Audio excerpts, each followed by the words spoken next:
दोस्तों शुरुआत करते हैं आज के पहले क्वेश्चन के साथ। पहला क्वेश्चन में आपसे पूछा जा रहा है एनटीपी। एनटीपी क्या होता है? Normal transit period.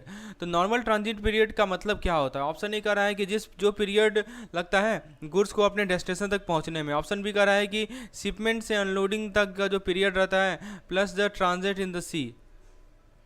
Option C कर रहा है 25 day period from date of purchase और discount of bill to the date of credit of proceed of nostro account of the bank.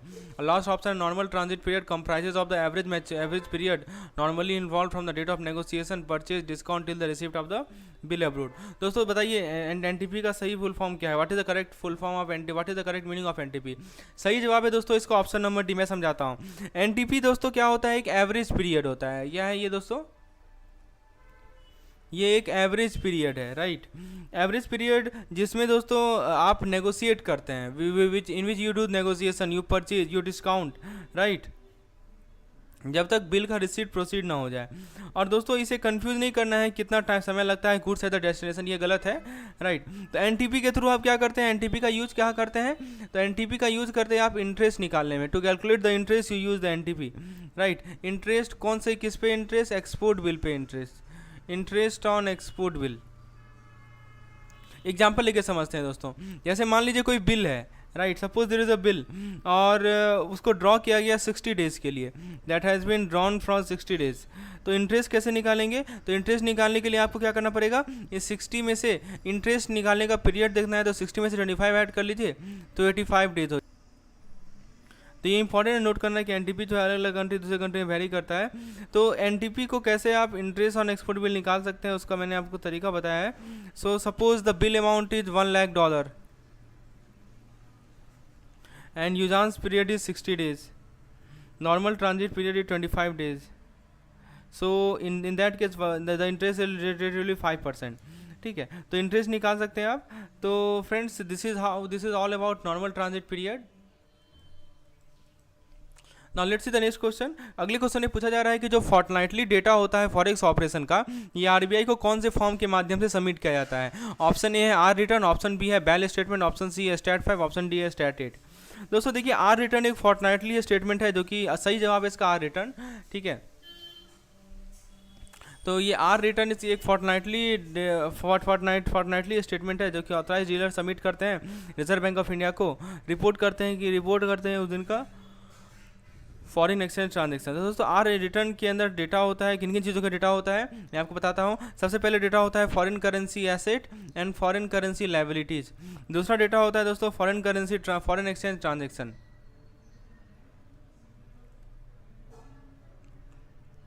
तो फॉरेन एक्सचेंज ट्रांजेक्शन जितने भी होते हैं सभी का डेटा रहता है यहाँ पे। The third point is customer deposit and borrowing in the foreign currency, and the last point is export and import currency.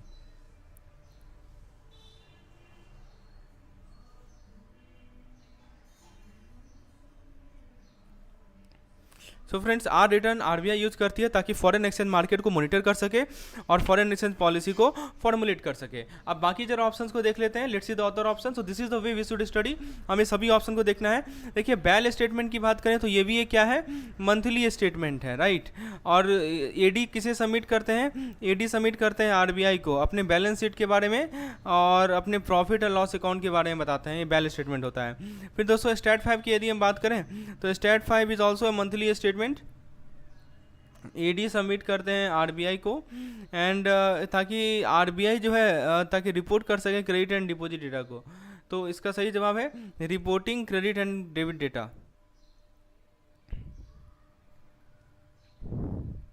And the last point is stat 8। Stat 8 क्या है? ये भी एक मंथली स्टेटमेंट है जो कि एडी सबमिट करते हैं आरबीआई को, जिसमें रिपोर्ट किया जाता है उनके trade related foreign exchange forex transaction. तो दोस्तों याद रखिएगा बैलेंस स्टेटमेंट के माध्यम से हमारा जो बैलेंस शीट है प्रॉफिट एंड लॉस अकाउंट है उसके बारे में जो जानकारी मिलती है। स्टैट 5 के माध्यम से आरबीआई को सबमिट किया जाता है इनका reporting date reporting their credit and the final the stat 8 के माध्यम से trade related foreign exchange transaction को आरबीआई को रिपोर्ट किया जाता है। So this thing are very important. Now let's see, जो हमारे मेंटरशिप प्रोग्राम में जुड़ेंगे उनको केवल मॉक टेस्ट तो मिलेगा ही मिलेगा, उसके साथ साथ दोनों दोस्तों उनको यूनिट वाइज जो वीडियोस हैं, जो मैं आपको बोला ना कि डेली बेसिस पे मैं आपको पेज बताऊंगा और पेज के बेसिस पे आपको उससे रिलेटेड कंटेंट प्रोवाइड करूंगा कि हाँ ये शॉर्ट नोट्स है इसका, ये इसका वीडियोस है, तो वो आपको मिलेगा। और फाइनली मैं आपको कैप्सूल कोर्स भी इसके अंदर प्रोवाइड करूंगा मेंटरशिप प्रोग्राम के अंदर। तो बेसिकली मेंटरशिप प्रोग्राम के अंदर आपको क्या मिल रहा है, पीडीएफ मिल रहा है, प्लस वीडियोस मिल रहा है, और प्लस आपको मॉक मिल रहा है, और प्लस कैप्सूल कंटेंट मिल रहा है, जो हमारा व्हाट टू स्टडी पीडीएफ होता है, कैप्सूल कंटेंट होता है, यानी ये चारों चीज का फायदा आपको मिल रहा है हमारे मेंटरशिप प्रोग्राम के अंदर। और फ्रेंड्स मेंटरशिप प्रोग्राम का मैं आपको कॉस्ट बता देता हूं, वो है मात्र ₹400। तो फ्रेंड्स ये भी हमारा एक एप्लीकेशन पे, इसका लिंक आपको मैं डिस्क्रिप्शन में प्रोवाइड कर देता हूं, या मुझे व्हाट्सएप करें इस पार्टिकुलर नंबर पर डिटेल जानकारी प्राप्त करने के लिए कि कैसे मैं इस मेंटरशिप प्रोग्राम में इनरोल होना चाहता हूं। तो मुझे जा रहा है कि मान लीजिए कि किसी फॉरेन कंट्री में बिजनेस ट्रिप करना है, तो रेजिडेंट इंडिविजुअल जो है कितना फॉरेन एक्सचेंज जो है एक फाइनेंशियल ईयर में ले सकते हैं, अवेल कर सकते हैं, चाहे वो नंबर ऑफ विजिट कितना भी हो एक साल में। ऑप्शन ए है 2.5 लाख, ऑप्शन बी है $2.5 लाख, ऑप्शन बी है 20,50,000 रुपया, ऑप्शन सी है $5 लाख, ऑप्शन डी है $1 लाख। दोस्तों रुपीज़ का तो बात होगा नहीं, ऐसा सही जवाब होगा यूएस डॉलर में। सही जवाब है दोस्तों इसका ऑप्शन नंबर है। मैं समझाता हूं दोस्तों, let me explain this particular question. Answer is option number ए। देखिए एक स्कीम का नाम आपने सुना होगा जिसको हम लोग एलआरएस कहते हैं। एलआरएस का फुल फॉर्म है लिबरलाइज रेमिटेंस स्कीम। तो ये रिजर्व बैंक ऑफ इंडिया का स्कीम है। इसके अंदर कहा गया है कि जितने भी रेजिडेंट इंडिविजुअल हैं, राइट, तो उन्हें अलाउ किया गया है कि वो $2.5 लाख तक का लिमिट जो है, $2.5 लाख का लिमिट पर फाइनेंशियल ईयर, यानी एक फाइनेंशियल ईयर में 2.5 लाख का जो लिमिट है उतना रेमिट कर सकते हैं किसी परमिसेबल ट्रांजेक्शन के लिए, जिसके अंदर बिजनेस ट्रिप भी आता है। तो दोस्तों foreign exchange under the LRS लेने के लिए रेजिडेंट इंडिविजुअल जो है कहाँ जाएंगे, एडी के पास जाएंगे। एडी कौन होता है, अथराइज डीलर होता है, राइट। एडी क्या करेगी दोस्तों, एडी बोलेगी इंडिविजुअल को कि तुम अपना कुछ डॉक्यूमेंट्स लाओ, जैसे कि अपना valid passport, valid copy of the travelling itinerary and self declaration stating the purpose of the visit. So friends ये जरूरी है नोट करना कि एलआरएस कोई सेल्फ डिक्लेरेशन स्कीम नहीं है, and RBI does not require any prior approval for the remittance under the scheme, right. So friends कुछ example मैं आपको देता हूँ परमिसेबल ट्रांजेक्शन का under the LRS, like business trip, travel for education, medical treatment, maintenance of close relative. तो याद रखिएगा, बहुत इंपॉर्टेंट पॉइंट है, $2.5 लाख का लिमिट है US dollar. So option number D is the correct. Now next question कि जो हमारे रजिस्टर्ड पार्टनरशिप होते हैं वो जेवी यानी जॉइंट वेंचर, डब्ल्यूएस यानी हुली ऑन सब्सिडरी में इन्वेस्ट करते हैं, AD subject to the ceiling. अब देखिए रजिस्टर्ड पार्टनरशिप फर्म तो इन्वेस्ट करेंगे जेवी या डब्ल्यूएस में, लेकिन इनका सीलिंग लिमिट कितना है। ऑप्शन ए कर रहा है $1 मिलियन, ऑप्शन बी कर रहा है 10,000, okay $1 lakh, $1 lakh million, option C $10 million, option D up to 100% of the net worth. दोस्तों इसका सही जवाब मैं समझाता हूँ, इसका सही जवाब है ऑप्शन नंबर डी। देखिए जो रजिस्टर्ड पार्टनरशिप है भारत में, उन्हें अलाउ किया गया है कि वो जॉइंट वेंचर में इन्वेस्ट करें या डब्ल्यूएस में इन्वेस्ट करें, राइट, एंड और अब्रोड इन्वेस्ट करें up to 100% of their net worth. Option number D is the correct answer, ठीक है। इन्वेस्टमेंट जो है किसके थ्रू होगा, एडी के माध्यम से होगा, यानी एडी बैंक इन इंडिया के माध्यम से होगा। और दोस्तों इन्वेस्टमेंट जो है परमिसेबल पर्पस के लिए होगा, जो कि मैंने आपको बताया। और जो इन्वेस्टमेंट है वो with in the firm financial, so investment should be within the firm financial capability।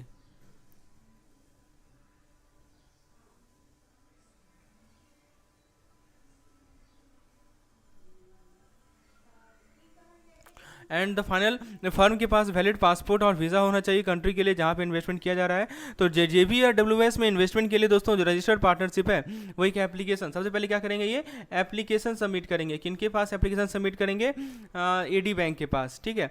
और दोस्तों एप्लीकेशन के अंदर कुछ डॉक्यूमेंट्स होंगे कि फर्म का पार्टनरशिप डीड, फर्म का latest audited financial statement, business plan क्या है जेवीएस का। तो जैसे एडी बैंक ने अप्रूव कर दिया एप्लीकेशन को, फर्म जो है इन्वेस्टमेंट अमाउंट को रेमिट कर सकते हैं बैंक के माध्यम से। चलिए आगे देखते हैं दोस्तों next. So suppose on July 28 a 1 month forward contract is traded, the settlement date will be. दोस्तों इसका सही जवाब हम लोग देखते हैं, पहले समझते हैं। दोस्तों सेटलमेंट डेट किसी फॉरवर्ड कॉन्ट्रैक्ट का वो डेट होता है जिसपे दोनों पार्टी जो है एक्सचेंज को कॉन्ट्रैक्ट को एक्सचेंज करते हैं किसी अंडरलाइंग एसेट को, और at an agreed upon price, ठीक है। तो दोस्तों फॉरवर्ड कॉन्ट्रैक्ट टिपिकली सेटल किया जाता है first business day after the expiration date of the contract. तो जो हमारा फर्स्ट बिजनेस डे होता है, ठीक है, उसमें जो हमारा फर्स्ट बिजनेस डे होता है दोस्तों, उस पार्टिकुलर, तो यहाँ पे देखिए, ठीक है, forward contract typically arrives is typically settled on the first business day after the expiration date of the contract. So in this case forward contract कब एक्सपायर हो रहा है, तो फॉरवर्ड कॉन्ट्रैक्ट जुलाई 18 को हेड है, तो 1 मंथ फॉरवर्ड तो 28 अगस्त को एक्सपायर होगा, राइट। तो ये 1 मंथ कॉन्ट्रैक्ट ट्रेड किया गया था जुलाई 28 को, लेकिन दोस्तों अगस्त 30 और 31 हॉलीडे है। सो अगस्त, तो आफ्टर 28 अगस्त क्या आता है, 29 एंड 30, राइट। सो ये देखिए 30 और 31, तो ये 30-31 आर हॉलीडे, राइट। तो इसीलिए जो नेक्स्ट सेटलमेंट डेट होगा वो कौन सा होगा, अगस्त 29 होगा, राइट। तो option number B is correct.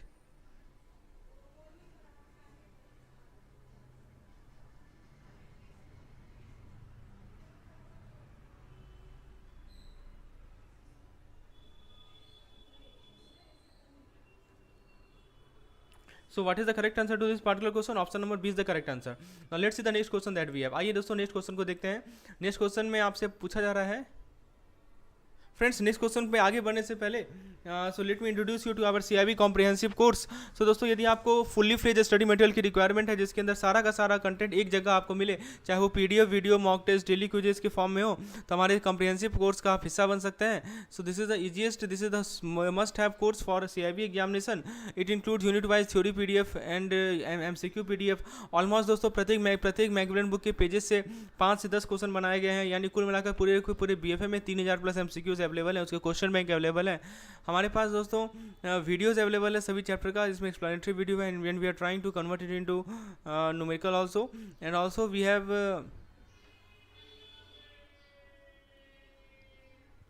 So now let's see the next question. The next question is the traveler should surrender unspent foreign exchange within dash day from the date of the मतलब जिस दिन वो आया वो अपनी country में, right, उसे कितने दिनों के अंदर जो है जो अनस्पेंट फॉरेन एक्सचेंज है उसे सरेंडर करना होगा। दोस्तों सही जवाब है 180 दिन, ठीक है। ऑप्शन नंबर ए, मैं समझाता हूँ। देखिए दोस्तों नियम क्या है कि रेजिडेंट इंडिविजुअल जो है जो भारत वापस आ रहे हैं उन्हें सरेंडर करना पड़ेगा किसी अनस्पेंट फॉरेन एक्सचेंज को विद इन 90 डेज। क्यों? क्योंकि दोस्तों एक एग्जम्पशन होता है इस रूल का।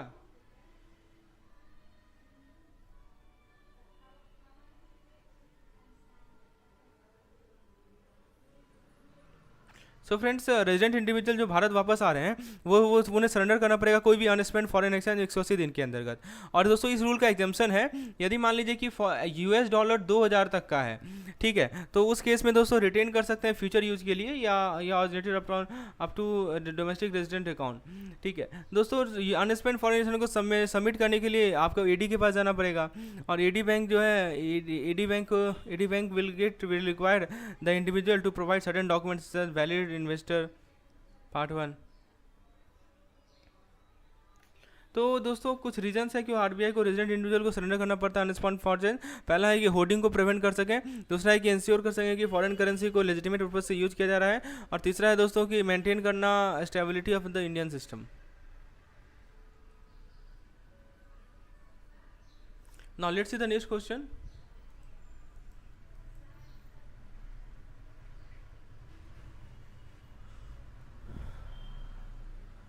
According to the FIDE guideline, purchase contract are to be cancelled at which rate at the bank on which rate on the date of cancellation। यानी दोस्तों जो हमारी परचेज कॉन्ट्रैक्ट है उन्हें हमें कैंसिल करना है। सबसे पहले सवाल पूछा जाए किस रेट पे कैंसिल किया जाए, कैंसिलेशन डेट पे। दोस्तों FIDE का गाइडलाइन, इसका सही जवाब है TT सेलिंग रेट। मैं समझाता हूँ क्यों सही जवाब TT सेलिंग रेट है। तो दोस्तों FIDE का जो गाइडलाइन है वो ये कहता है कि परचेज कॉन्ट्रैक्ट को कैंसिल करना है बैंक के TT सेलिंग रेट पे, राइट। तो इसका मतलब ये हुआ कि यदि कस्टमर का परचेज कॉन्ट्रैक्ट है किसी फॉरेन करेंसी के लिए और वो उसे कैंसिल करना चाहता है तो बैंक को उस फॉरेन करेंसी को वापस खरीदना पड़ेगा TT सेलिंग रेट पे। सो बैंक को क्या करना पड़ेगा, उसको उस करेंसी को वापस खरीदना पड़ेगा TT सेलिंग रेट पे, right. So bank haves to buy back the foreign currency at TT selling rate, और TT सेलिंग रेट वो रेट होता है जिसपे बैंक जो है फॉरेन करेंसी कस्टमर को बेचती है। तो दोस्तों जैसे मान लीजिए कि कस्टमर ने परचेज किया, मैं एग्जांपल समझाता हूँ। एक कस्टमर ने $100 का कॉन्ट्रैक्ट परचेज किया, ठीक है, और वो दोस्तों उसे कैंसिल करना चाह रहा है 4 अगस्त को, ठीक है। तो बैंक को क्या करना पड़ेगा, बैंक को उसे वापस खरीदना पड़ेगा कितना, $100, ठीक है, किस रेट पे, TT सेलिंग रेट पे, राइट। तो और कब करना पड़ेगा, 4 अगस्त को, राइट। तो टीटी सेलिंग रेट जो होगा ना वो कितना है, वो मान लीजिए 4 अगस्त को है 79.50 रुपीज़। तो इस केस में दोस्तों बैंक को जो दोस्तों जो अमाउंट 7.958 रुपीज़ है,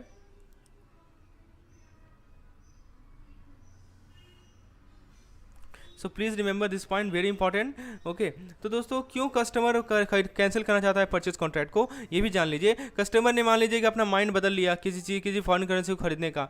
कस्टमर ने देखा कि बेटर एक्सचेंज रेट है दूसरे दूसरे ट्रेन से। So all this factors are responsible.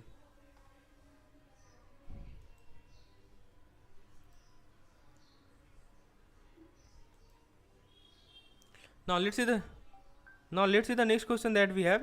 Next question is, as per the extant norm ECB up to how much or its equivalent can be raised by eligible borrower with minimum average maturity period of 3 year। अब देखिए ये जो minimum maturity average period है ना, इसे ही हम लोग कहते हैं MAMP, ठीक है।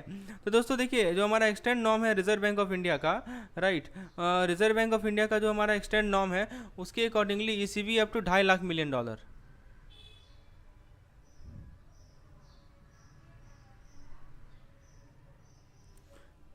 So as per the extent norm of the Reserve Bank of India, eligible borrower can raise ECB up to $50 million। तो यहाँ देखिएगा कितना क्या लिमिट है, जो एलिजिबल बोरोवर है, जो भी हमारे एलिजिबल बोरोवर है वो कितना USD रेज कर सकते हैं, $50 मिलियन, ठीक है, USD 50 मिलियन और its equivalent with minimum maturity period of 3 year. तो दोस्तों एलिजिबल बोरोवर के अंदर इंडियंस आते हैं, इंडियन कंपनीज आती है, इंडिविजुअल आते हैं, ये कुछ क्राइटेरिया को मीट करते हैं। ECB को वैरायटी ऑफ वर्स के लिए रेज किया जा सकता है। अब दोस्तों कुछ बेनिफिट्स है ECB को रेज करने का। ECB जो कॉस्ट इफेक्टिव तरीका है फंड रेज करने का। ECB हेल्प करता है बोरोवर को कि वो अपने डाइवर्सिफाई कर ले अपने सेल्फ गवर्नमेंट फोर्स को। Now let's see the next question. इसका सही जवाब को समझ में आया, इसका सही जवाब है दोस्तों $150 मिलियन। फेडाई के अनुसार, फेडाई के रूल के अनुसार जैसे ये फॉरेन रेमिटेंस है कितने अमाउंट तक का, उसे इमीडिएटली इंडियन रुपीज़ में कन्वर्ट कर दिया जाएगा। ऑप्शन है $10,000, $25,000, $1,00,000 और लास्ट है $2.5 लाख। दोस्तों सही जवाब इसका $10,000। मैं समझाता हूँ क्यों $10,000 सही आंसर है। तो दोस्तों फेडाई का गाइडलाइन क्या कहती है कि जितने भी फॉरेन करेंसी है जिनका remittance up to US dollar 10,000 के आसपास है, तो उसे इमीडिएटली कन्वर्ट कर लेंगे इंडियन रुपीज़ में। इसका मतलब ये हुआ कि यदि कस्टमर मान लीजिए कि US डॉलर 10,000 US डॉलर या उससे कम जो है भारत में ऑथराइज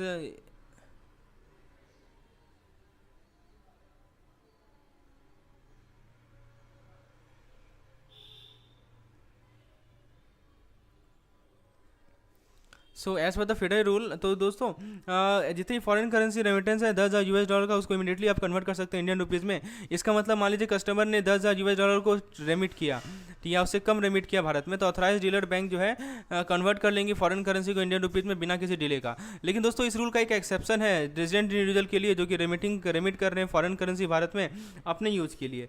तो रेजिडेंट इंडिविजुअल को अलाउ किया गया है कि वो 2,000 US डॉलर तक रिटेन कर सकें फॉरेन करेंसी में फॉर फ्यूचर यूज और to credit of their resident foreign currency.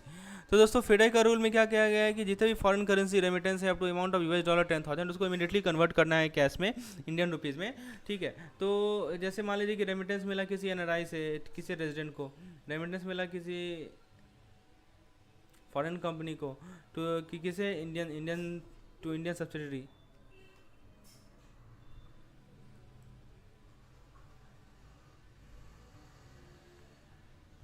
Now let's see the next question that we have. So the next question is okay, external commercial borrowing may include, ECB के अंदर क्या क्या आता है। Option है commercial bank loan, buyers credit, suppliers credit, bond. दोस्तों ECB इसका सही जवाब है option number D, right, ACND, यानी A, C और E तीनों आता है। दोस्तों देखिए एक्सटर्नल कमर्शियल बोरोइंग एक लोन या डेप्ट है जो कि भारतीय कंपनी या इंडिविजुअल जो है रेज करते हैं किसी फॉरेन लैंडर से। So ECB can be in the form of commercial bank and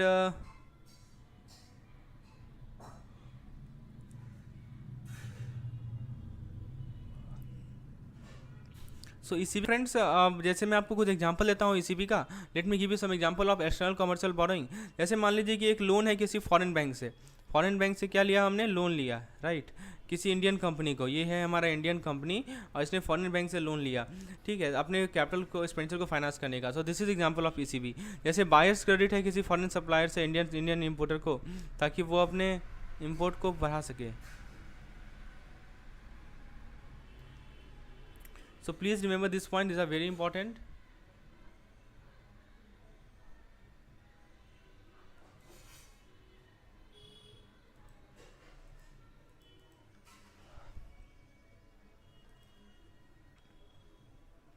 So now let's come to the next slide. Next slide is external commercial borrowing refers to the commercial loan available from non-residential ECB can be accessed under. अब कितने root में ECB को आप access कर सकते हैं, right? This is the question. So let's answer this particular question. Is it there one route? दोस्तों देखिए, ECB को एक्सेस करने का दो तरीका होता है. एक तो आप जानते होंगे, the first is automatic route. पहला जो रूट है वो ऑटोमेटिक है, और दूसरा आप जानते होंगे that is approval root.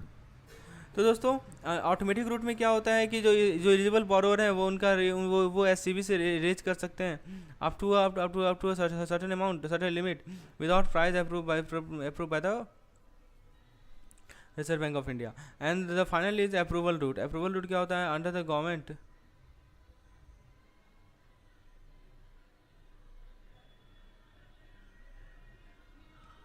So this is that. एक ऑटोमेटिक हो गया, अप्रूवल हो गया. अप्रूवल के लिए RBI का परमिशन चाहिए, ऑटोमेटिक के लिए कोई परमिशन की रिक्वायरमेंट नहीं है. तो जो एलिजिबिलिटी क्राइटेरिया है और लिमिट है ECB को रेज करने का, वो डिपेंड करता है कि रूट आपने कौन सा चुना है. जैसे मान लीजिए कि बोरोवर ECB को रेज कर रहा है ऑटोमेटिक रूट में, उसका मिनिमम एवरेज मैच्योरिटी पीरियड कम से कम 3 साल का होना चाहिए, राइट? जबकि बोरोवर यदि ECB रेज कर रहा है हमारे अप्रूवल रूट में, तो दोस्तों he can take a shorter maturity period. So there is no mandatory. Now तो आपने देखा दो रूट है, कौन कौन दो रूट है वो भी मैंने बताया, और क्या क्या इसका इम्प्लीकेशन है I think we have discussed. So now we have CIB PDF plan for all the 5 subjects including one elective paper. We have PDF for all the elective papers. यानी जितने भी इलेक्टिव पेपर है सभी के PDF available है हमारे पास. तो आप इस पार्टिकुलर कोर्स का हेल्प ले सकते हैं अपने CIB के प्रिपरेशन में. You can make your preparation more genuine, more vibrant. Okay, so in this particular course you will get unit wise theory PDF, unit wise MCQs PDF, and for your information let me tell you if there are more than 3000 plus MCQs which will help you to ace your examination. Okay, also we provide previous year question and quick revision capsule for quick revision. So that's all about CIB plan for. Now Exim Bank is a nodal agency designated by the government of India to manage the export marketing fund. We have discussed. And EMF 1 was a component of World Bank loan to India of. बताइए EMF 1 जो था वो component था world bank loan का भारत में किसे? Industrial exporter, export development, import development, none. दोस्तों सही जवाब है इसका option number A, industrial export.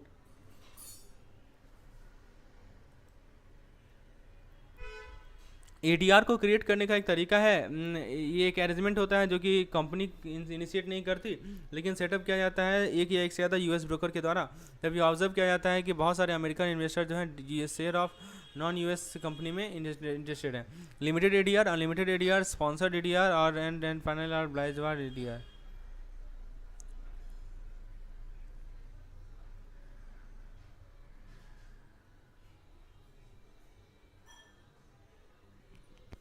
So tell me what is the correct answer to this particular question. So the correct answer to this particular question is option number D, that is unsponsored ADR. देखिए पूछा जा रहा है कि ऐसा arrangement का नाम क्या है जिसके अंदर बैंक जो है सेलर को value of the bill pay करती है और बाद में उसे बायर से कलेक्ट कर लेती है ड्यू डेट में. फैक्टरिंग, फॉरफिटिंग, बिल डिस्काउंटिंग या bill compounding. The correct answer is bill discounting. तो दोस्तों पूछा जा रहा है कि जो हमारा इंटरब्लैंक सेटलमेंट का क्लेम होता है वो सेटल नहीं होता है 60 दिन के अंदर फ्रॉम इंडिया.